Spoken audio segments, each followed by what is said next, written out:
네, 김어준입니다. 안토니오 네그리라는 정치 철학자가 있습니다. 그는 다중이란 개념을 제시했는데요. 국민이나 대중으로는 설명할 수 없고 나이, 지역, 직업, 성별 등 기존의 기준으로는 분류할 수 없는 불특정 다수로 이들은 단일한 지도부를 가지지 않고 물질이 아닌 가치를 생산하고 공유하는 개방, 수평, 참여, 분산 네트워크다. 이 다중이 우리 현대사에서 가장 구체적인 형태로 드러나는 것이 촛불 시위입니다. 기존의 정치가 촛불에서 지도부와 배후와 내막을 찾으려고 해봐야 아무 소용이 없었죠. 정보를 공유하며 스스로 학습하고 다시 자신이 자발적인 유포자가 되는 이 거대한 선순환 네트워크는 자기들만의 아젠다로 기획을 하고 프레임을 구축해 대중을 자신들이 원하는 대로 몰고 가고자 했던 전통 미디어를 이번 선거에서 완전히 제압했습니다.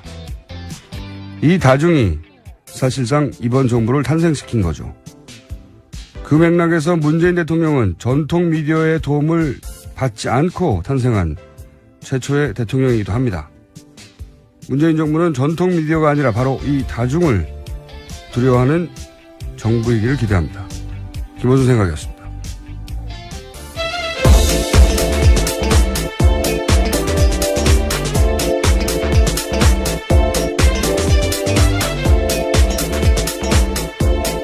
시사인의 김은지입니다. 네. 저는 이번 선거 보면서 이 다중을 계속 생각했어요. 네. 그리고 다중이라는 개념이 이제 촛불시 등장하면서 나온 거죠, 이게. 안토니오 네그리를 언급하셔서 깜짝 놀랐습니다. 너무 유식했나요? 지적인 이 오프닝이라니요. 저도 깜짝 놀랐어요. 한 번 더 해볼까요? 이 다중하고 포스트 트루스라는 단어가 있어요. 포스트 트루스. 옥스퍼드에서 작년 말에 올해의 단어라고. 이 포스트 모더니즘 하면 모더니즘 그 이상 그런 거잖아요. 포스트 트루스. 발음이 좀 이상한가요? 트루스 사실은. 네. 이게 뭐냐면 진실 그 자체가 중요한 게 아니고 이걸 이제 각자 자기 방식으로 재구성해서 자기들만의 진실을 따로 만들어내는 시대 뭐 이런 뜻인데 이게 가장 낮은 단계에서는 가짜뉴스가 나오는 거죠. 근데 좀 더 나아가면 전통 뉴스, 전통 미디어의 뉴스를 그대로 받아들이는 게 아니라 자기들이 검증하고 막 따져보고 반박하고 대체하고 그래서 자기들만의 뉴스를 만들어내는 거죠. 근데 그리고 나서 이 포스트루스하고 다중이 만나서 이번 선거에서는 기존 미디어가 판을 주도했던 게 아니다. 이 다중이 자기들만의 뉴스로 판을 주도했는데 이걸 이해하지 못하면 제가 보기엔 기존 언론사들은 큰일 날 수도 있습니다. 점점 미디어 지형이 바뀌고 있다 보니까요. 여러 가지 도전에 직면하고 있습니다. 시사인도 마찬가지고요. 예, 그렇죠. 네. 이 얘기는 언젠가 한번 전문가인 저와 함께 네. 제가 얘기 나누도록 하겠고요. 자, 그럼 첫 번째 뉴스는 뭡니까? 네, 북한이 어제 동해 방향으로 탄도미사일을 발사했습니다. 문재인 대통령은 보고를 받은 직후에 국가안전보장회의 소집을 지시했고요. 오전 8시부터는 직접 회의를 주재했습니다. 특히 청와대는 분 단위로 미사일 발사 대응 상황을 상세하게 공개해서 눈길을 끌었습니다. 문 대통령은 북한과의 대화 가능성은 열어뒀지만 북한이 이를 오판해서는 안 된다면서 도발에는 단호하게 대응해야 한다라고 지시했습니다. 그렇죠. 뭐 이 말 외에는 할 게 없죠. 단호하게 대응해야 한다.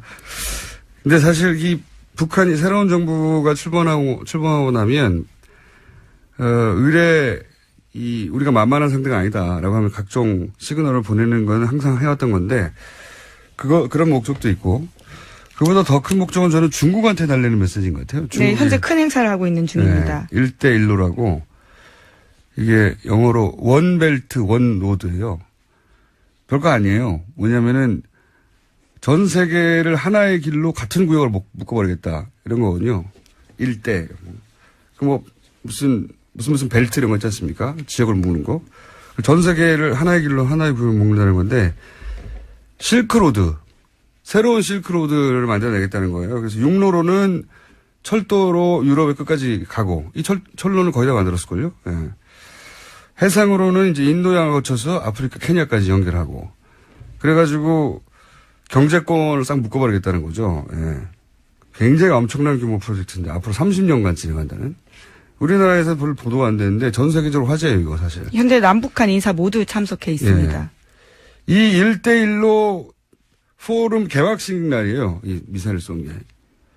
그러니까 우리를 향해서 왔다기보다는 뭐 그것도 있지만 두 번째고 제가 보기에는 중국에게 이제 미국하고 이제 남아던 새 정부 출범했는데 붙어가지고 우리 이렇게 압박하고 그러면 재미없다. 니네 우리 호락호락 하지 않다 그렇게. 외교적인 강자죠. 북한이 굉장히 잘하는. 예. 그런 의미가 있는 거죠. 예. 자, 다음 뉴스는요? 네, 그런데 어제 국가안전보장회의에서 눈길을 끄는 장면이 있었습니다. 문재인 대통령 중심으로요. 왼쪽에는 홍영표 통일부 장관, 김관진 국가안보실장이 있었고 오른쪽에는 윤병세 외교부 장관과 한민구 국방부 장관이 있었습니다. 박근혜 정부의 외교안보 핵심 인물들과 문 대통령이 머리를 맞대고 있었습니다. 새 정부가 인수위 등 준비기간 없이 출범한 탓에 벌어진 장면입니다. 설마 머리를 맞댔을까요? 네, 뭐 같이 썼다라는 표현인데요. 상상해보면 너무 웃기잖아요, 머리를 맞대면. 어쨌든, 빨리 인선이 있어야 되겠습니다. 자, 그렇다고 이분들을 안 부를 수는 없는 거죠. 결코. 예, 당장 인선을 한다고 하더라도 인사청문회 등이 있기 때문에 시간이 한 달 정도 더 걸릴 거라고 합니다.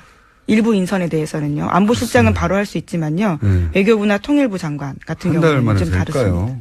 워낙 인사청문회 지금 인사청문회 적체 현상이 벌어질 것 같은데 너무 많아가지고. 자, 그리고 또 인사도 몇 명 있었죠, 새로.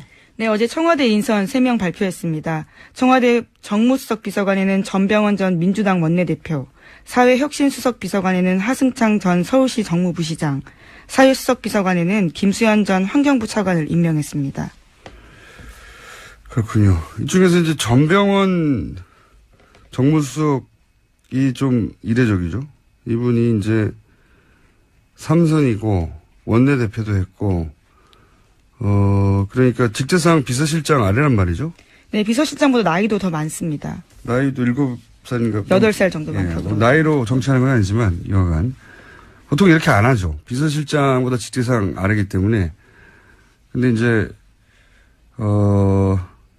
나이도 더 많고, 정치 경력도 더 긴 선배가, 쉽게 표현하면 부하 직원으로 온 거죠.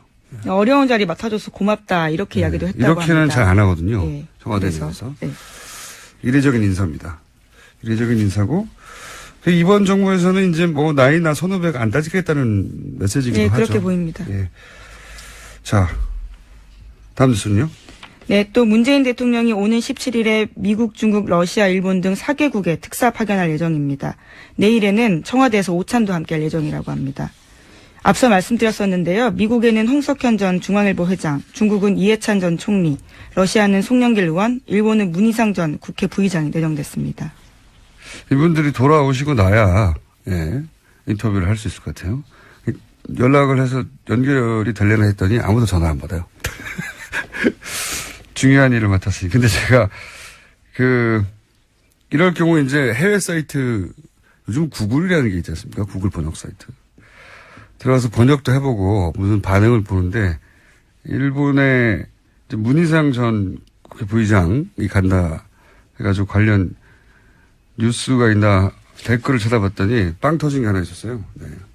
문희상 전 부의장이 굉장히 부리부리한 인상이잖아요. 네, 인상이 장비다 이런 이야기가 있죠. 그랬더니 그 댓글 중에 아니 왜 협상을 하자더니 야쿠자 두목을 보냈냐. 일본인의 댓글이 있었습니다. 제가 한 게 아니고요. 예, 성적은 관우다라는 평가가 여의도에 파다합니다. 빵 터졌습니다. 네. 일본인들이 보기에 야쿠자 두목처럼 보인다고요. 자, 다음 뉴스는요. 네, 조국 청와대 민정수석 비서관은 정윤회 문건 사건을 재조사하겠다고 밝힌 바 있습니다. 이에 대해서 검찰의 반응이 나왔는데요. 철저히 수사했다면서 당시에 최 씨의 구체적인 비리나 국정 개입에 관한 부분은 전혀 없었다. 여기서 최 씨는 최순실 씨를 의미합니다.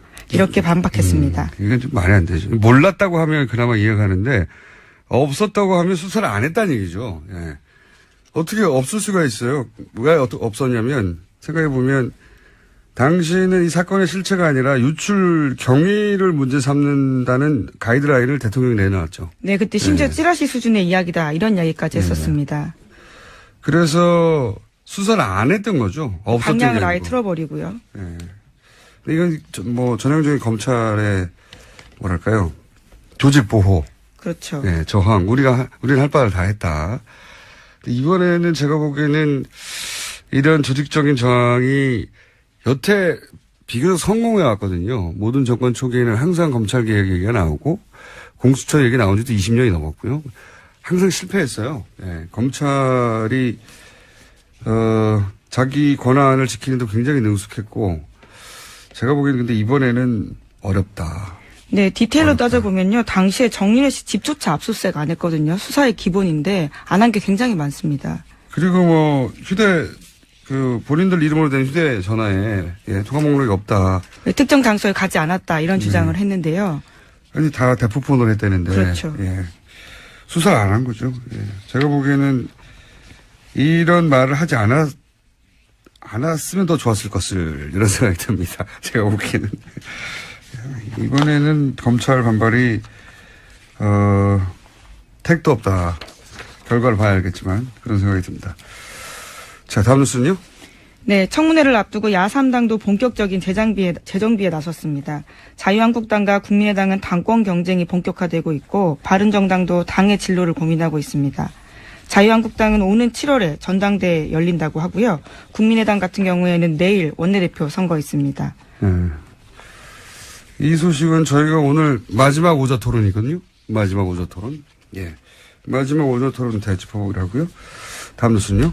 네, 이와 관련해서 안철수 전 대표도 입장을 내놓은 바 있는데요. 어제도 낙선 인사하면서 이렇게 이야기했습니다. 5년지 제대로 된 시대 정치인을 구현하는 사람으로 인정받아서 50% 이상 지지받을 수 있도록 혼신의 힘을 다하겠다. 이렇게 말했습니다. 5년 뒤에 예. 출마 선언을 한 거네, 다시. 네, 어제 밝힌 입장입니다. 아니, 이번 대선 끝나고 5일 만에 다시 출마 선언하는 거는 이건 좀 조급한 것 같네요. 예. 뭐랄까요. 본인이 획득한 700만 표가 흩어지지 않도록 마음이 좀 조급한 것 같은데, 이 문제도 역시 오자 토론을 다시 한번 얘기해보겠습니다. 자, 다음 뉴스는요? 네, 세월호에서 참사 당시 일반인들이 머물렀던 3층에서도 사람뼈로 추정되는 뼈가 나왔습니다. 또 어제 4층에서도 사람뼈로 추정되는 유골이 나왔는데요. 그곳은 단원고 학생들이 사용했던 방입니다. 세월호 관련해서는 문재인 대통령이 워낙 관심이 많아서 철저한 재조사 내지는 좀 더 권한이 강화된 특조위의 출범 뭐 여러 가지 형태로 이 사건이 다시 다뤄지겠죠. 세월호와 관련한 모든 실체적 진실이 드러났다고 생각하는 사람은 거의 없기 때문에 안타까운 일입니다. 이렇게 오래 걸릴 일이 아니었는데. 게다가 주말 동안에 관련 뉴스에 댓글을 직접 달아서 그 또한 화제가 된 바가 있습니다. 문변이라는 아이디로요. 네. 생각해보면 노무현 대통령 때도 댓글을 직접 달아서 그때는 주로 욕을 먹었어요. 생각해보면 노무현 대통령의 시대를 좀 앞서갔던 부분이 되게 많습니다. 굉장히. 네, 또 이번에는 참모진한테 미리 상의를 하고 이렇게 올려도 되냐라고 이야기도 했다고 합니다. 그 기억이 있겠죠. 댓글을 다셔가지고 지금 생각해보면 욕먹을 일이 아닌데 그때 그리고 지금 하는 파격적인 뭐 행보나 인사 이런 것도 탈권위 뭐 이런 것들. 당시에는 부정적인 평가를 되게 많이 받았어요. 노무현 대통령이 기억해보면요. 취임하고 한 달도 안 돼서 살해 얘기가 나왔습니다. 기억이 안 나시겠지만 제가 기억하기로는 정확한 날짜는 생각이 안 나는데 3월부터였어요, 벌써. 노무현 대통령은 취임 즉시 탄핵 얘기가 나왔다는 거.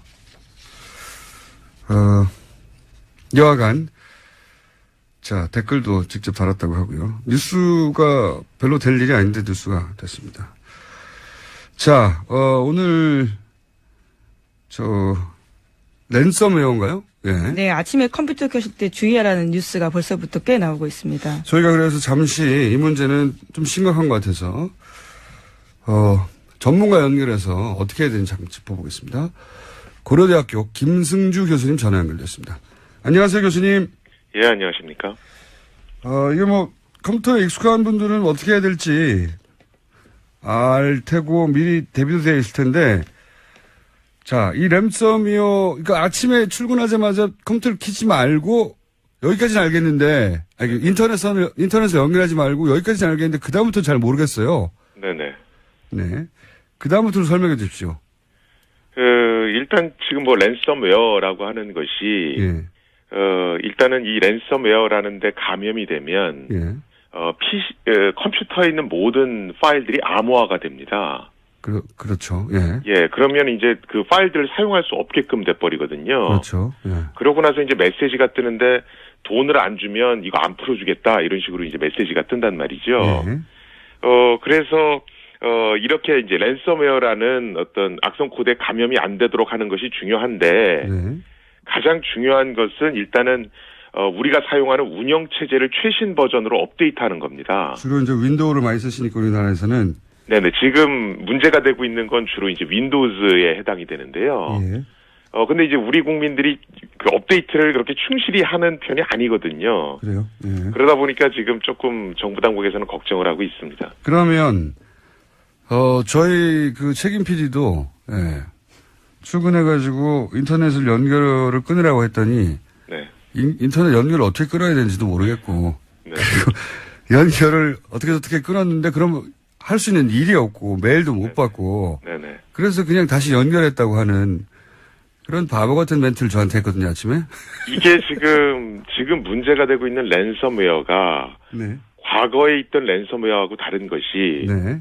과거에 있던 랜섬웨어는 뭐 이메일에 첨부된 문서를 클릭한다거나 네. 뭐 인터넷상에서 무슨 자료를 다운로드 받으면 감염이 되는 그런 형태였습니다. 그렇죠 과거에는. 예. 그런데 이번에 지금 문제가 되는 랜섬웨어는 인터넷에 연결이 돼 있거나 네. 아니면 회사나 조직 내 누구 한 명이 감염이 되면 네. 그것이 급속도로 전파되는 특성이 있습니다. 이 원바이러스하고 비슷하죠. 예. 네. 그러니까 기존의 랜섬웨어의 원바이러스 특징을 갖고 있는 겁니다. 스스로 증식하고 배포되고. 그렇죠. 그러다 보니까 내가 어떤 특별한 걸 클릭한 것도 아닌데 예. 그냥 같은 네트워크에 연결돼 있다는 것만으로도 감염이 된단 말이죠. 어떻게 차단합니까 이제? 그래서 일단은 네트워크를 끊고 네트워크 끊는 법을 모르는 분도 많아요. 그래서 일단 얘기하는 것이 제일 쉬운 법은 네. 그냥 랜선을 뽑아버리는 겁니다. 자, 본체 뒤에 보면은. 예. 그렇죠? 본체 뒤에 이렇게 인터넷 선이 연결돼 있잖아요. 보통 회색으로 된 네네. 케이블 선이 있죠. 네네. 그 중에서 제일 굵습니다. 네네. 그러니까 PC 뒤에 연결되어 있는 선 중에는 제일 굵고 회색이고 보통. 네네. 혹은 노트북이면 이제 와이파이를 꺼야 되는 거죠, 보통. 예. 네. 그렇게 끄고 나서 그다음 뭘 해야 됩니까? 그걸 끄는 다음에 예. 윈도우의 그 설정 부분에 가시면 설정에. 예, 파일 공유 기능이라는 부분이 있습니다. 자, 저희 PD 받아 적고 있습니다. 파일 공유 기능. 네네. 예. 그 파일 공유 기능을 일단은 꺼버리시고요. 파일 공유, 그러니까 설정에 들어가면 파일 공유 기능이라는 메뉴가 있는데 거기서 네네. 그 파일 공유가 안 되도록 꺼버린다. 네네. 예. 그걸 끄는 다음에 다시 인터넷을 연결하십니다. 파일 공유를 끈 다음에 인터넷을 다시 연결해요. 네네. 그리고서는 윈도우를 최신 버전으로 업데이트 하시라는 거. 업데이트. 그렇군요. 인터넷 연결을 끊고, 물리적으로 끊든 와이파이를 끊든 끊고, 그리고 설정에 들어가서 공유를 끄고, 네. 다시 연결해서 윈도우 업데이트를 해라. 네네. 그렇군요. 이게 맥킨토시하고는 관련이 없는 뉴스죠. 지금 이거는 윈도우즈를 대상으로 하고 있고요. 윈도우즈. 예. 만약에 감염이 되면 어떻게 합니까? 감염이 되면 개인이 어떻게 할 수 있는 일은 없고요. 그렇군요. 지금 현재 랜섬웨어가 뭐 돈을 얼마 내라 뭐 이러고 얘기하고 있는데 예. 돈을 지불해도 예. 그것을 안 풀어줄 확률이 굉장히 높습니다. 하긴. 그래서 일단 감염이 되면 네. 아주 솔직하게 말씀드리면 방법이 없습니다. 그게 이제 예를 들어서 PC 복구하는 전문 업체에 들고 가도 안 되는 겁니까? 그게 암호를 풀어야 되는데요. 네. 그걸 풀지 못할 확률이 아주 높습니다. 쉽게 풀릴 암호는 아니겠죠. 예. 그래서 이제 항상 얘기하는 것이 운영 체제 같은 거는 항상 최신 버전으로 업데이트 하시고 예. 자료들은 항상 별도의 하드디스크에 백업을 받아 두십시오라고 얘기하는 겁니다. 거기까지는 아는데 그게 이제 귀찮아서 잘 안 하는 경우도 있고 또는 잘 몰라서 안 하는 경우도 있는데. 그런데 지금 문제는 이런 랜섬웨어가 네. 최근 들어서 굉장히 급증하고 있거든요. 네네. 그래서 최근에 또 북한도 이런 랜섬웨어를 통해서 외화벌이를 하고 있다 뭐 이런 얘기도 있고요. 그래서 좀 조심하실 필요가 있습니다. 실제로 2014년에 이런 랜섬웨어가 320건 정도 됐었거든요. 예. 근데 2016년 통계가 6억 3,800건으로 증가했었습니다. 6억이요? 네네. 아, 이게 남의 일이 아니군요. 왜냐면 해커들이 예. 이 랜섬웨어를 통해서 돈을 벌 수 있다는 사실을 알고 있거든요. 그래서 단순히 지금 운영체제 뭐 내 PC 정도의 문제가 아니고요. 예. 실제로 호텔이 이 랜섬웨어에 감염돼서 방이 모두 잠겼던 적도 있고요. 스마트 TV가 랜섬웨어에서 감염돼서 그냥 TV 자체가 그냥 먹통이 된 적도 있고요. 방송국이 감염된 방송국 통째로 방송이 안 될 수도 있겠습니다. 일단 전산 시스템이 다 마비되니까요. 그렇군요. 지금 영국 같은 경우에는 병원들이 전부 다 마비가 돼서 뭐 수술 예약을 해놨던 환자들이 수술을 못 받고 하는 사례도 있었습니다. 예를 들어서 지금 은행 같은 곳이나 국방시설 같은 곳이 되면 아주 큰일 나겠네요. 그렇죠. 그런 시설들이 제대로 업데이트가 안 돼 있으면 먹통이 될 수 있으니까 굉장히 좀 위험하죠. 알겠습니다. 마지막으로 다시 한번 정리하면 선을 뽑거나 아니면 와이파이를 끄고 설정에 들어가서 공유라는 메뉴가 있는데 파일 공유. 그 메뉴에서 공유를 끄고 그런 다음에 다시 인터넷 연결해서 최신으로 업데이트하라. 네네. 알겠습니다. 오늘 여기까지 하겠습니다. 감사합니다. 네, 고맙습니다. 지금까지 고려대학교 사이버 국방학과 김승주 교수였습니다. 자, 시사인의 김은지였습니다. 감사합니다. 빙의 토론. 오늘은 이제 빙의 아니고 본명 토론입니다. 본명 토론. 본명으로 하기로 했는데. 자, 더불어민주당 이철희 의원 나오셨습니다. 안녕하십니까. 자유한국당 정용기 수석 대변인 나오셨습니다. 네, 안녕하십니까. 국민의당 이용주 의원 나오셨고요. 예, 이용주 의원입니다. 바른정당의 진수희 전 장관님 나오셨습니다. 네, 안녕하세요. 반갑습니다. 정의당의 이정미 의원 나오셨습니다. 네, 이정미입니다. 반갑습니다. 자, 고생들 하셨습니다. 고생들 하셨고, 오늘은 빙의 아니고요. 네. 본인들, 본명, 근데 이런 목소리만으로 구분 안 가시는 분들을 위해서 이철입니다. 뭐, 이렇게. 이름을 말씀해 주시면 좋겠고요. 저는 목소리로 구분이 되는 것 같더라고요. 그건 사실입니다. 자, 그럼 이용주 의원님 빼고. 자, 오늘은 이제 지난 시간은 상대 당과 상대 후보를 공격하는 일만 했는데, 이번에는 이제 우리 당의 약점이었, 우리 당은 이런 지점에서 부족했다거나, 이렇게 하면 너무 재미없잖아요. 그래서 우선 상대당이 진짜 잘한다. 야, 저거 정말 대응을 잘한다. 전략을 잘 세웠다. 정말 감탄했던 순간이 혹시 있는지. 얼굴을 쳐다보며 아무도 없이. 이철희 의원님 1번부터 하시죠. 네, 어려운 거는. 예, 이철입니다. 예. 지금 계속 그 생각을 해보고 있는데. 예. 저희가 결정적으로 이렇게 아슬아슬하다, 위태위태하다 이런 시점이 뭐 한 번 정도 있긴 했습니다만 상대 후보가 참 잘한다 이런 거는 어떤 계기라기보다는 전체적으로 TV 토론이나 이런 걸 보면 잘한다는 느낌을 받았던 분은 심상정 후보하고 유승민 후보 TV 토론 볼 때는 상대 후보가 잘한다. 참 잘한다 이런 생각을 많이 했죠. 예. 그 문재인 당시 후보에 대해서는 너무 못한다 이런 생각을 하셨어요? 아니 저는 잘했다고 생각해요. 잘했다고 생각하는데 저 정도로 잘했으면 좋겠다. 그렇죠. 우리 문재인 후보는 이렇게 뭐랄까 달변은 아니잖아요. 네. 달변도 아니고 또 상황에 따라 이렇게 능수능란하게 이렇게 대응하는 스타일이 아니었기 때문에 보는 저희들 같은 입장에서는 좀 조마조마한 게 있긴 했습니다만 저는 TV 토론 때마다 굉장히 잘했고 마지막 토론에는 좀 부족하긴 했습니다만 근데 유승민 후보나 심상정 후보는 어떤 주제가 나와도 뭐 그냥 술술술술 이렇게 또 존재감을 드러내면서 토론하는 게 좋았죠. 네. 부러웠다 같아. 네. 네. 네, 이정미입니다. 네. 저는 다른 게 이제 있으면 오는 게 있는 걸로. 그럼요. 저는 요 문재인 캠프가 참 많이 부러웠는데요. 어떻게 캠프가. 보면은 그 후보를 돋보이게 할 수 있는 여러 가지 장치들을 굉장히 잘 만들어냈다는 거. 그러니까 제가 특히나 했던 것 중에 하나가 문재인 1번가. 이거는 거의 뭐 정말 너무너무 멋진 아이템이었다는 생각이 들고, 아, 진짜 우리가 좀 더 많은 이렇게 물량을 좀 투입해서 우리도 저런 걸 좀 만들어 봤으면, 그래서 약간 짝퉁 비슷한 걸 하나 만들긴 했었어요. 사람들이 재밌다고도 그러더라고요. 뭐 만드셨어요, 그때? 네, 그래서 심상정이, 아니요, 관상집이에요. 그래가지고 그 점집에서 클릭하면 이제 정책들이 하나씩 나오는 그런 걸 하나를 만들어서. 관상집의 컨셉으로. 예, 나름 뭐 그것도 괜찮다는 평은 많이 들었지만, 아무튼, 그렇게 이제 후보를 돋보이게 만들 수 있는 여러 가지 장치들, 이런 것들을 참 잘, 구현했다, 이런 생각이 들고. 후보는 부럽지 않고, 이제 캠프만 부럽고. 아니, 후보는 대통령이 되셨기 때문에 제가 이제 뭐라고 더, 다르게 얘기를 해야 되고. 그 다음에 제가 또 하나 굉장히 다른 후보 중에 놀랐던 분은 안철수 후보님. 네. 그러니까 막판에 이제 지지율이 쭉쭉쭉 빠지고 있었잖아요. 네. 그쯤 되면 약간 사람이 이렇게 좌절하거나, 이렇게 무릎이 확 꺾일 만한 그 타이밍에 갑자기 뚜벅이 유세를 하면서 최종적으로까지 아무튼 최선을 다하는 모습을 보여줬던 거, 이 점은 제가 굉장히 높게 사는 대목 중에 하나. 기가 죽을 만한데 안 죽었다. 네. 기가 안 죽으신 게 5일 만에 다시 대선 출마 선언을 하셨어요.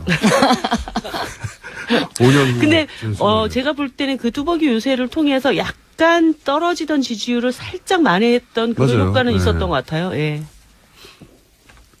이번은 하실 말씀이 없어요? 예. 뭐 이제 뭐 우리 1번은 네. 그렇지 않습니까? 참 정용기입니다.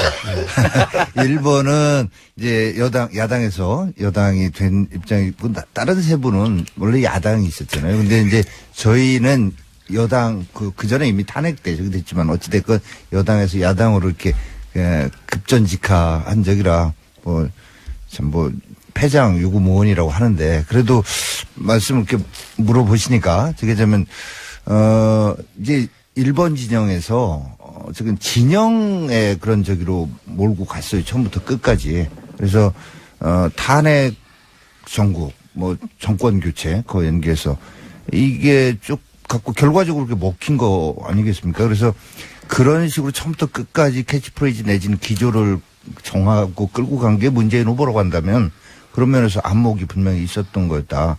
근데 저는 제일 부러웠던 게 뭐랄까 어떤 정권 교체에 대한 간절함이랄까요?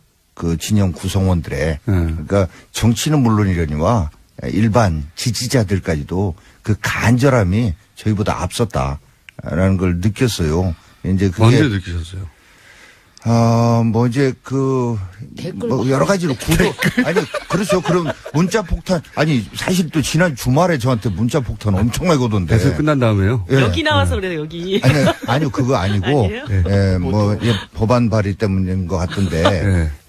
아무튼 어쨌거나 그런 문자 폭탄에서 느껴지지만 이런 거죠. 그러니까 굉장히 조심하는 거죠. 이거 판 깨지면 안 된다 하는 그런 조심하는 게 다 마음이 모아지는 걸 느낄 수가 있었고 대표적인 게 이런 거예요. 가령 이런 방송에 출연하는 것도 그렇고 네. 후보 주변에 카메라를 딱 잡으면 네. 안희정 사람 캠프에 있었던 분들 뭐 이런 분들이 거기에 나와요. 네. 신문의 아주 핵심들은 뒤에서 뭐 전체적인 디렉터를 하는지 모르겠지만 네. 거기에 안 나타나요. 그에 반해서 저희는 글쎄요. 뭐 마지막까지도 이제 친박 징계 해제 문제가 저게 됐고 뭐 또 이런 사태까지 이렇게 됐었는데도 불구하고 당내 경선에도 후보로 나가고 어떤 분은 또 나가서 대선 후보로도 나오고 정은진 후보요. 네. 뭐 특정 제가 이름은 고명하지 않겠습니다. 나가서 대선 후보 한 사람밖에 없어요. 아무튼 등등의 그리고 후보 주변에 이렇게 잡히는 분들 보면 강성 뭐 친박은 아니었는지 몰라도 뭐 그런 분들 많이 친박했던 분들이 많이 참 적극적인 역할을 하세요. 그런 걸 보면서 성공하기 위해서는 정권을 저희 같은 경우는 어떻게 보면 지키기 위해서는 잡기 위해서는 이렇게 빠질 부분 빠져주고 이제 조심하고 내가 이럴 때는 이런 것들이 뭐냐면 간절함이 내지는 권력의식이 더 그만큼 강했다고 할 수도 있고 그런 게 전체 진영 차원에서 느껴질 때 참 부럽더라. 네. 제가 받아서 할게요. 진수희입니다. 네. 장관님 인기 예. 요즘 굉장히 올라가신 거 아십니까? 저희 청취자. 아, 그래요? 감사합니다. 저분 누구냐고 하다가 계속 나와달라고. 예. 아, 예. 계속 부르시면 나오겠습니다. 처음에 첫 시간 하고 다시 안 나온다고 하시더니. 우선 문재인 대통령 당선 축하드리고요.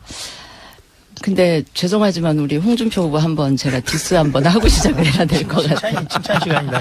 아니 근데 아니 칭찬하자고 저기 하는데 이용기 비위가 안 풀리셨어요. 정영기 의원님은 제가 칭찬해드릴게요. 네. 패장 유구무원이라고 얘기하셔서 제가 다시 한번 이제 고개를 숙이는데 후보께서는 유구무원 아니신 것 같아서 제가 말씀드리고요. 전체적으로 문재인 후보 캠프 부러운 게 저 굉장히 많았어요. 일단 저희들이 안 가진 우리 유승민 후보나 바른정당이 못 가졌던 조직, 세, 돈 이런 것들이 굉장히 부러웠어요. 일단 우리는 돈이 없어서 TV 광고 몇 회 못하고 포탈 광고 매일 들어가면 문재인 후보 아니면 1, 2, 3번 후보들 매일 나타나는데 그거 우리 한 번도 못했고 또 남의 거 클릭해 보신 적 있어요? 아 그럼요. 그럴 때 그 심정 아세요?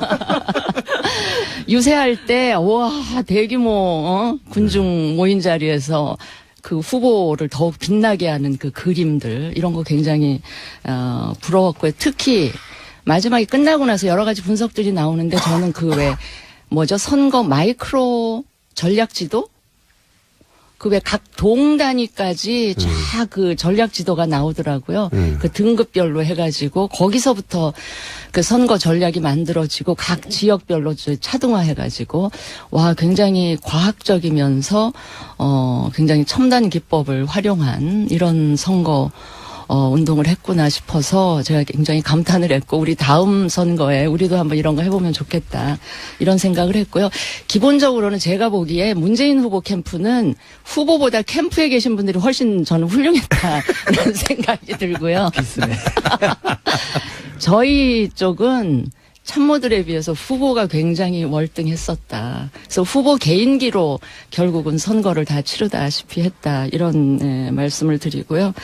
심상정 후보는 저는 그 메시지 전략이 아주 좋았다. 그래서 이렇게 선거 한 3주 기간 동안에 그 군데군데 아주 적절한 메시지 전법을 구사를 했고 특히 막판에 1타 3표 그건 굉장히 이렇게 유권자들한테 각인이 됐고요. 이 1번 후보께서 또 1번 당이 그 사표 방지 심리 막 자극하면서 좀 막 끌어올려 그럴 때 꿋꿋하게 굴하지 않고 1타 3표 메시지로 대응하시는 거 보면서 역시 대단하다 이런 생각. 5명이 했습니다. 네. 했고요. 2번 당 홍준표 후보는 아까 말씀드렸던 대로 조직, 세, 물량 이런 거 굉장히 부러울 수밖에 없었고요. 안철수 후보 역시 캠페인 굉장히 잘하셨고요. 마지막에 우리 이정미 의원 이야기하신 대로 평가하신 대로 지지율 빠지면 굉장히 좀 다운될 만도 한데 그거를 뚜벅이 유세 방식으로 또 커버하면서 가시는 거 보고 다시 한번 평가하게 됐다 하는 말씀을 드립니다. 예. 전반적으로 너무 분위기가 좋네요. 저희 방송 컨셉이 안 맞는데. 자, 이용주 의원입니다. 네, 삿대질도 하고 해야 되는데. 맞아, 그런 말이 나오고. 칭찬을 삿대질과 함께 하면 안 예, 되나요? 그렇게 하겠습니다. 먼저 저희 문재인 후보였죠. 이제 문재인 대통령 당선 진심으로 축하드립니다. 제가 이제 선거 끝난 이유가 아니라 선거 당시에도 정말 저기 잘한다. 괜찮다.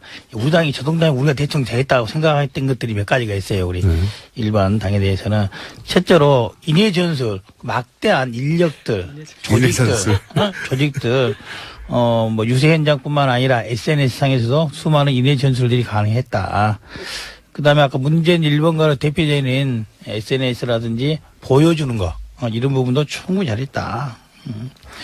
또 하나 이제, 저는 사실 이 부분에 대해서는 디스 겸해서 말씀드린 건데요. 이거요, 어떤 부분을 어떻게 집중해서 공략해야 될지를 명확히 알고 공략을 했다.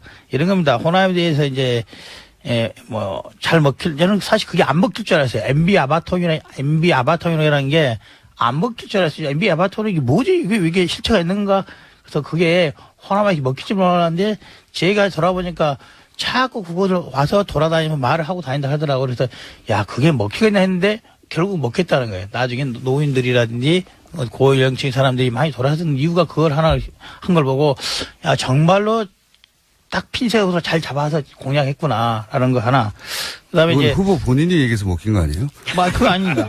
아무도 모르고 있었는데. 그다음 또 네, 말씀하셔가지고 하나는 우린 또 다 하나는 알게 이제 됐어요. 시작은 우리 이제 홍준표 자유한국당 때 시작했던 박지원 상황론 네. 이 부분을 시작은 홍준표 후보가 했으나 전파는 맞아. 민주당 쪽에서 전파를 해서 이게 또 제대로 먹겠다는 거예요. 저 다른 당에 했던 것조차도 이거 좋다 싶으면 금방 소위 베껴서 카피 능력이 뛰어나다. 정책에 대한 것은 뭐 다른 당 걸 카피하는 능력뿐만 아니라 이런 선거 홍보, 선거 전략조차 카피하는 데 뛰어난 능력이 있었다.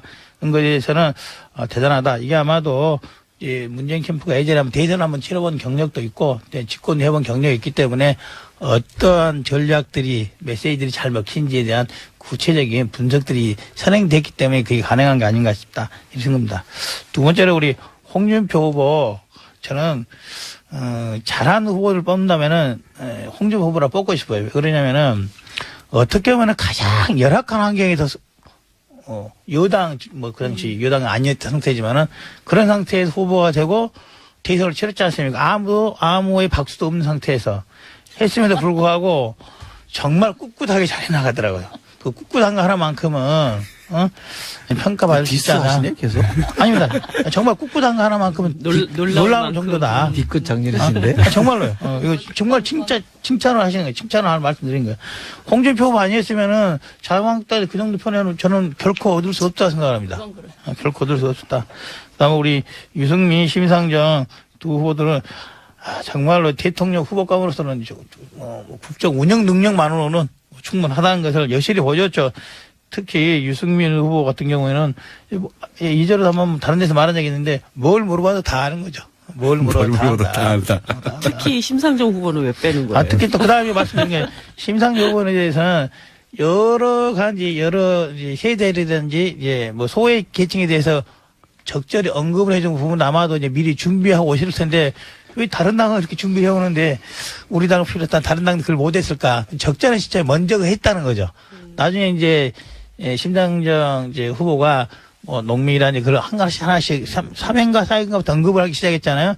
그때 이제 다른 당도 따라 할 법도 한데 이제 다른 당도 따라 못한 게 이미 늦었다고 판단을 한 거죠. 그런 컨셉을 가지게 해요. 그래서 정말 적절한 시기에 잘 카드를 뽑아들었다. 이렇게 뭐 칭찬을 드리고 싶습니다. 왜 표는 안 나오는 거야 도대체? 저 반론해도 돼요? 반론도 하셔도 되죠. 뭐 칭찬하는데 반론하기 우리가 그 정도는 아니었어요. 뭐 이런 거 있잖아요. 반론. 그 나폴레옹인가요? 누군가 나폴레옹이 이렇게 물어봤답니다. 누가 최고의 전략가입니까? 그랬더니 승자다 이렇게 얘기했답니다. 승자다. 예, 그러니까 뭐 다른 말씀 들을 필요 없는 것 같은데 뭐 다른 거는 저희가 이겼으니까 넉넉하게 다 받아들이겠는데 제가 여기 나와서도 말씀드렸습니다만 선거는 뒤로 갈수록 후보 싸움인데 우리 이용재 의원이 속해 있던 정당의 후보는 저는 제발로 무너졌다고 생각하거든요.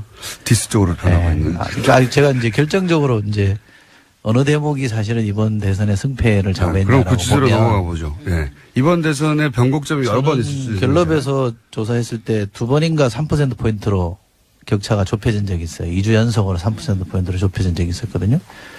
그때 3번 당의 후보가 유치원 발언을 했어요. 저는 그게 결정적이었다고 봅니다. 그러니까 우리가 뭐 공격해서 비판해서 막 무너진 게 아니라 그냥 혼자 가서 넘어져 버리더라고요. 그게 계속 이어져서 마지막에 제가 MB 아바타입니까? 라는 발언까지 가면서 이게 완전히 무너진 거라 저는 후보 싸움에서 졌다고 생각하고 저 국민의당도 후보 요인에 대한 정확한 분석 없이 다른 요인 갖고 분석하면 앞으로도 힘들 거다. 네, 이렇게 생각합니다. 좀 야박했나요? 분위기 싸하네. 아니, 저 정영기입니다. 다시 대선전으로 돌아가는 분위기 아주 좋아요. 네, 정영기입니다. 제가 조금 대선은 우리는 끝나지 않았다. 예.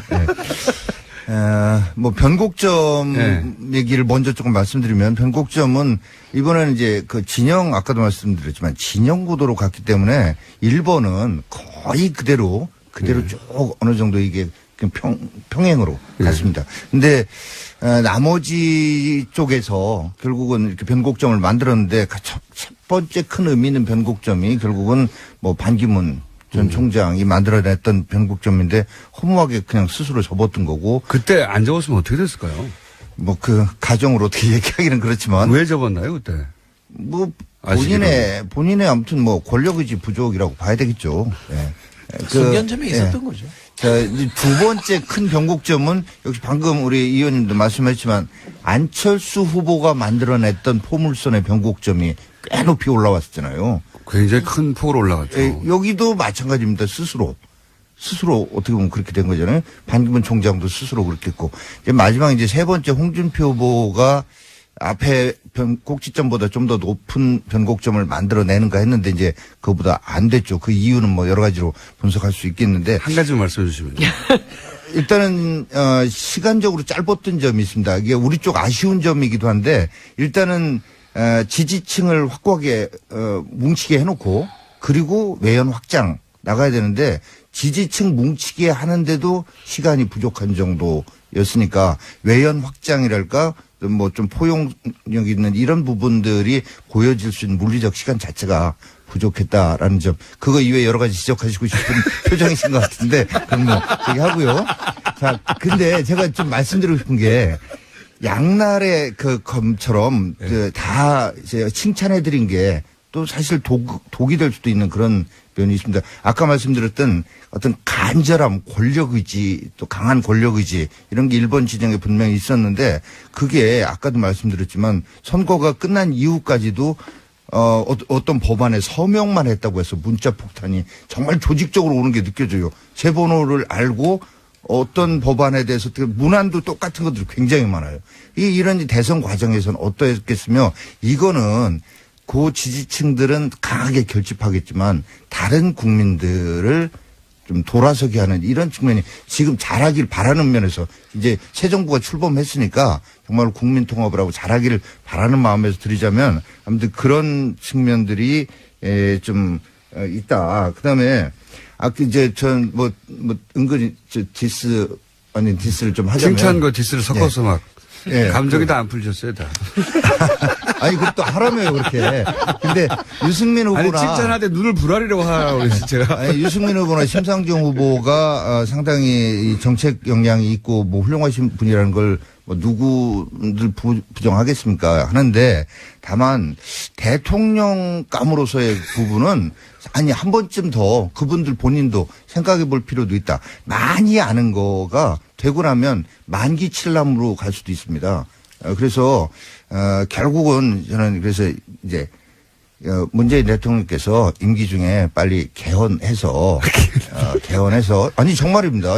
이게 이런 모든 일들이 벌어진 원인이 제왕적 대통령제에 있습니다. 그래서 지금 소통 문제는 좀 이따 기회가 있겠죠. 예, 3부 또 있습니다. 진수입니다. 변곡점. 좀 말꼬리 잡는 것 같아서 그런데 우선 요 얘기부터 하고 제가 변곡점 얘기를 할게요. 많이 알아서 만기칠남하면 문제가 있다 그러는데 바로 직전 대통령께서는 너무 모르시는데도 만기칠남을 하시려고 해서 이 사단이 벌어진 것 같고요. 알면 아는 만큼 시킬 수도 있고 사람을 잘 적재적소에 맞춰서 쓸 수 있고 아는 게 모르는 것보다는 훨씬 낫습니다. 그렇게 얘기하시면 안 되고요. 있습니다. 그럴 수도 있습니다. 홍준표 잡는 진수이. 그리고요. 저는 누가 뭐래도 이번 대선의 가장 큰 변곡점은 결국은 최순실 국정농단 사태가 딱 터트려지는 순간 선거는 거의 끝났다. 저는 그렇게 생각을 했고요. 그 다음에 이제 실제 선거가 진행이 되면서 이제 자잘한 변곡점들이 있었는데 그 중에 첫 번째가 이제 반기문 사태가 그 다음 변곡점. 반기문 사태는 바른정당에게는 굉장히 아픈 변수였죠. 근데 제가 나중에 저는 바른정당, 그러니까 탈당하고 창당하기 그 사이에는 제가 없었는데 저는 창당하고 이제 입당을 한 상태인데 나중에 이제 뭐 최근에 그 12명 탈당하고 요런 13명. 그 즈음에 제가 여러 가지 이야기를 들어보니까 탈당하는 과정에 이 탈당의 동기가 33명 의원들 사이에 탈당의 동기가 달랐던 거예요. 한 그룹은 어떻게든 나와서 반기문을 중심으로 한번 우리가 정권을 다시 만들어 보자라는 생각을 가진 분들이 계셨고, 나머지 분들은 이제 유승민 후보랑 일부 의원들은 그게 아니고요. 개혁 보수를 좀 개혁을 해보겠다. 끝까지 새누리당에 남아서 해보고 싶었는데 도저히 안 되겠다. 나와서 할 수밖에 없다라는 생각을 가지고 나온 이분들이 이제 어울려 있다 보니까 나중에 이제 탈당하는 사태까지 벌어졌는데. 그러면 돌아가신 분들은 소위 반기문 옹립파였나요?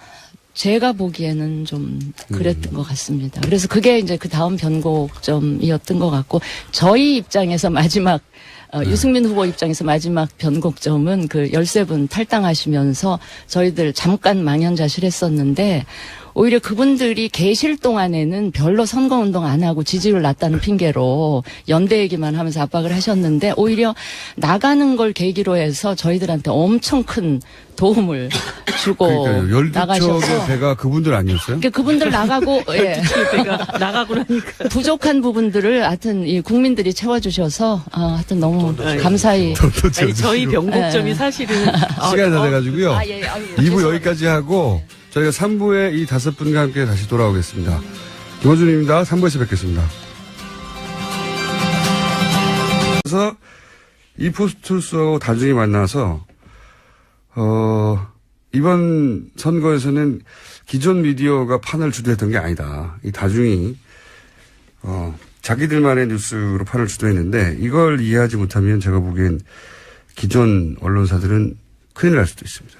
점점 미디어 지형이 바뀌고 있다 보니까요. 여러 가지 도전에 직면하고 있습니다. 시사인도 마찬가지일 예, 거예요. 그렇죠. 네. 이 얘기는 언젠가 한번 전문가인 저와 함께 네. 제가 얘기 나누도록 하겠고요. 자, 그럼 첫 번째 뉴스는 뭡니까? 네, 북한이 어제 동해 방향으로 탄도미사일을 발사했습니다. 문재인 대통령은 보고를 받은 직후에 국가안전보장회의 소집을 지시했고요. 오전 8시부터는 직접 회의를 주재했습니다. 특히 청와대는 분 단위로 미사일 발사 대응 상황을 상세하게 공개해서 눈길을 끌었습니다. 문 대통령은 북한과의 대화 가능성은 열어뒀지만 북한이 이를 오판해서는 안 된다면서 도발에는 단호하게 대응해야 한다라고 지시했습니다. 그렇죠. 뭐 이 말 외에는 할 게 없죠. 단호하게 대응해야 한다. 근데 사실 이 북한이 새로운 정부가 출범하고 나면 의뢰 우리가 만만한 상대가 아니다라고 하면 각종 시그널을 보내는 건 항상 해왔던 건데, 그런 목적도 있고, 그보다 더 큰 목적은 저는 중국한테 달리는 메시지인 것 같아요. 네, 현재 큰 행사를 하고 있는 중입니다. 네, 1대1로라고, 이게 영어로 원벨트 원로드예요. 별거 아니에요. 뭐냐면은 전 세계를 하나의 길로 같은 구역을 묶어버리겠다, 이런 거거든요. 1대. 무슨 벨트 이런 거 있지 않습니까? 지역을 묶는 거. 전 세계를 하나의 길로 하나의 구역을 묶는다는 건데, 실크로드, 새로운 실크로드를 만들어내겠다는 거예요. 그래서 육로로는 철도로 유럽의 끝까지 가고, 이 철로는 거의 다 만들었을걸요? 예. 해상으로는 이제 인도양을 거쳐서 아프리카 케냐까지 연결하고, 그래가지고 경제권을 싹 묶어버리겠다는 거죠. 예. 굉장히 엄청난 규모 프로젝트인데, 앞으로 30년간 진행한다는. 우리나라에서 별로 보도가 안 되는데 전 세계적으로 화제예요, 이거 사실. 현재 남북한 인사 모두 참석해 있습니다. 예. 이 1대1로 포럼 개막식 날이에요, 이 미사일 쏜 게. 그러니까 우리를 향해 쐈다기보다는 뭐 그것도 있지만, 두 번째고 제가 보기에는 중국에게 이제 미국하고 이제 남아도 새 정부 출범했는데 붙어가지고 우리 이렇게 압박하고 그러면 재미없다. 니네 우리 호락호락 하지 않다, 그렇게. 외교적인 강자죠. 북한이 굉장히 잘하는. 예. 그런 의미가 있는 거죠. 예. 자, 다음 뉴스는요? 네, 그런데 어제 국가안전보장회의에서 눈길을 끄는 장면이 있었습니다. 문재인 대통령 중심으로요. 왼쪽에는 홍영표 통일부 장관, 김관진 국가안보실장이 있었고, 오른쪽에는 윤병세 외교부 장관과 한민구 국방부 장관이 있었습니다. 박근혜 정부의 김어준입니다. 안토니오 네그리라는 정치 철학자가 있습니다. 그는 다중이란 개념을 제시했는데요. 국민이나 대중으로는 설명할 수 없고, 나이, 지역, 직업, 성별 등 기존의 기준으로는 분류할 수 없는 불특정 다수로 이들은 단일한 지도부를 가지지 않고 물질이 아닌 가치를 생산하고 공유하는 개방, 수평, 참여, 분산 네트워크다. 이 다중이 우리 현대사에서 가장 구체적인 형태로 드러나는 것이 촛불 시위입니다. 기존의 정치가 촛불에서 지도부와 배후와 내막을 찾으려고 해봐야 아무 소용이 없었죠. 정보를 공유하며 스스로 학습하고 다시 자신이 자발적인 유포자가 되는 이 거대한 선순환 네트워크는 자기들만의 아젠다로 기획을 하고 프레임을 구축해 대중을 자신들이 원하는 대로 몰고 가고자 했던 전통 미디어를 이번 선거에서 완전히 제압했습니다. 이 다중이 사실상 이번 정부를 탄생시킨 거죠. 그 맥락에서 문재인 대통령은 전통 미디어의 도움을 받지 않고 탄생한 최초의 대통령이기도 합니다. 문재인 정부는 전통 미디어가 아니라 바로 이 다중을 두려워하는 정부이기를 기대합니다. 김원준 생각이었습니다.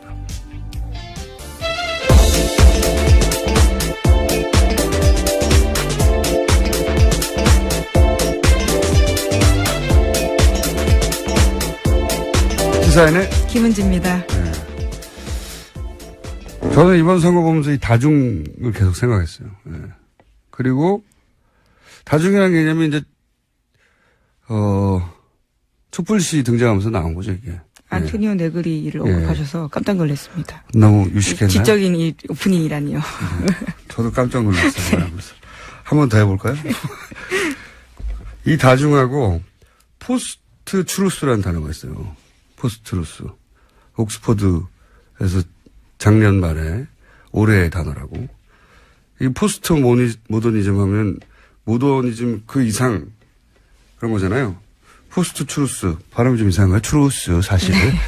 이게 뭐냐면 진실 그 자체가 중요한 게 아니고 이걸 이제 각자 자기 방식으로 재구성해서 자기들만의 진실을 따로 만들어내는 시대 뭐 이런 뜻인데 이게 가장 낮은 단계에서는 가짜 뉴스가 나오는 거죠. 근데 좀 더 나아가면 전통 뉴스, 전통 미디어의 뉴스를 그대로 받아들이는 게 아니라 자기들이 검증하고 막 따져보고 반박하고 대체하고 그래서 자기들만의 뉴스를 만들어내는 거죠. 근데 그리고 나서 한 700만 표가 흩어지지 않도록 마음이 좀 조급한 것 같은데 또 이 문제도 역시 오자 토론을 다시 한번 얘기해 보겠습니다. 자, 다음 뉴스는요. 네, 세월호에서 참사 당시 일반인들이 머물렀던 3층에서도 사람뼈로 추정되는 뼈가 나왔습니다. 또 어제 4층에서도 사람뼈로 추정되는 유골이 나왔는데요. 그곳은 단원고 학생들이 사용했던 방입니다. 세월호 관련해서는 문재인 대통령이 워낙 관심이 많아서 철저한 재조사 내지는 좀 더 권한이 강화된 특조위의 출범 뭐 여러 가지 형태로 이 사건이 다시 다뤄지겠죠.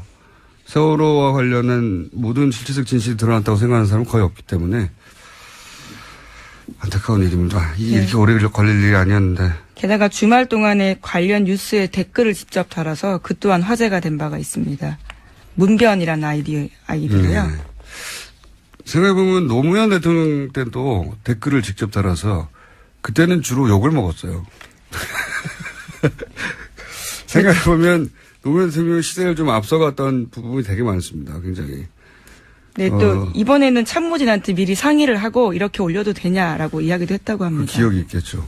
댓글을 다셔가지고 지금 생각해보면 욕먹을 일이 아닌데 그때 그리고 지금 하는 파격적인 뭐 행보나 인사 이런 것도 이제 탈권위 뭐 이런 것들. 당시에는 부정적인 평가를 되게 많이 받았어요. 노무현 대통령이 기억해보면요. 취임하고 한 달도 안 돼서 살해 얘기가 나왔습니다.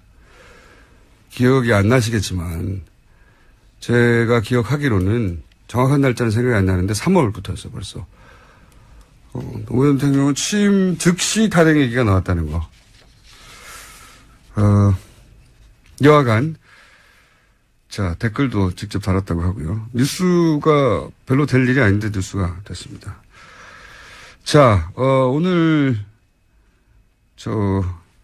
랜섬웨어인가요? 예. 네, 아침에 컴퓨터 켜실 때 주의하라는 뉴스가 벌써부터 꽤 나오고 있습니다. 저희가 그래서 잠시 이 문제는 좀 심각한 것 같아서, 전문가 연결해서 어떻게 해야 되는지 한번 짚어보겠습니다.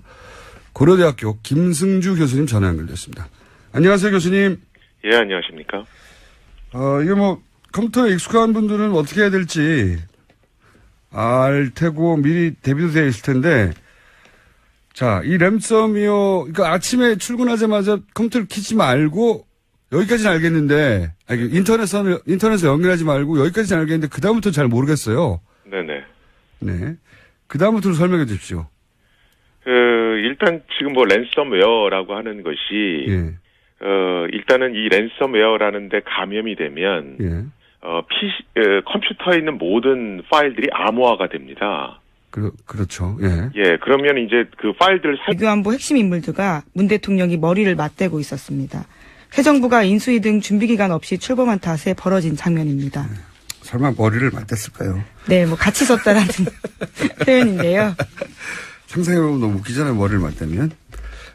어쨌든 빨리 인선이 있어야 되겠습니다. 자, 그렇다고 이분들은 안 부를 수는 없는 거죠. 예, 결코. 당장 인선을 한다고 하더라도 인사청문회 등이 있기 때문에 시간이 한 달 정도 더 걸릴 거라고 합니다. 일부 인선에 대해서는요. 안보실장은 바로 할 수 있지만요. 외교부나 통일부 장관 같은 한 달 경우는 만에 좀 다르습니다. 될까요? 워낙 인사청문회 지금 인사청문회 적체 현상이 벌어질 것 같은데 너무 많아가지고. 자, 그리고 또 인사도 몇 명 있었죠, 새로. 네, 어제 청와대 인선 3명 발표했습니다. 청와대 정무수석 비서관에는 전병헌 전 민주당 원내대표, 사회혁신수석 비서관에는 하승창 전 서울시 정무부시장, 사회수석 비서관에는 김수현 전 환경부 차관을 임명했습니다.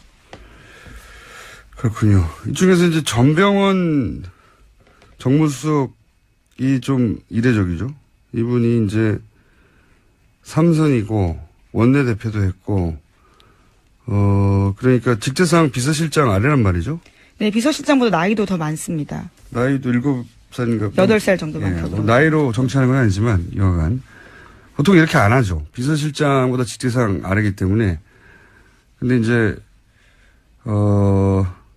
나이도 더 많고, 정치 경력도 더 긴 선배가, 쉽게 표현하면 부하 직원으로 온 거죠.